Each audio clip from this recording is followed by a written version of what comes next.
One of my favorite things that I saw when I was teaching high school, I taught at Lansing Catholic for 10 years, and I taught seniors in high school. And one of my favorite things I ever saw was when we hired a new coach, and when I'd been there, our football team, we had 9 games a year, and every year we lost 6 games at least. There were a couple years we lost 8, but for the most part, every year we finished 3-6. And then we had one winning season, 9-0, and did not lose again for 7 years. For 7 years, that school went undefeated in football. And it was such a strange thing, because it was the same kids. Right? It was the same. For years, we had kids coming up. And so I talked to the coach one time. He was a friend of mine. And I asked him, how'd you do it? And he said, well, here's the key. He said, once you start winning, it's hard to quit. Once you start winning, it's hard to quit. When kids come on a team and expect to lose, they'll lose every time. When kids come on a team and expect to win, they'll win most of the time. I thought, that's pretty cool. And it worked again. When we look at our gospel and our first reading today, what we see is God trying to tell us something that's really important for our faith. And it's this.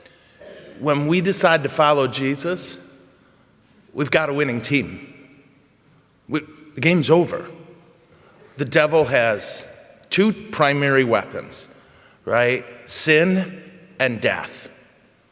And Jesus beat both of them. And he says to you and me, join me so you can beat sin and death as well. You've joined a winning team. And now what it's a matter of doing is remembering that and to listening to the coach. And the coach in this case is Jesus, who says there are things you should do and there are things you shouldn't do. And so what you and I strive is real simply, well, then I'm going to do the things he says to do, and I ain't going to do the things he says not to do. And if we fail, well, that's a sin. And remember that he defeated sin. So we give that sin to him. Jesus, I'm sorry. I want to do better. Got a fresh start. It really is a cool thing to think of, that you and I are on a team that has won. Now we're just running out the clock.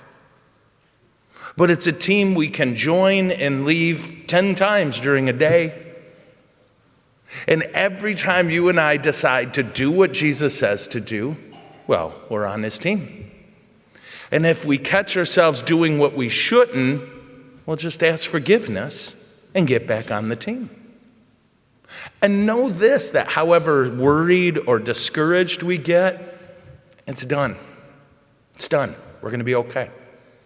And we're going to be okay because he beat the only 2 things that can hurt us, sin and death. So today we're so grateful. Jesus, help us be on your team. Help us to stay on your team. Help us to listen to you, Jesus, our coach, and to follow you all the way to the gates of heaven. Amen?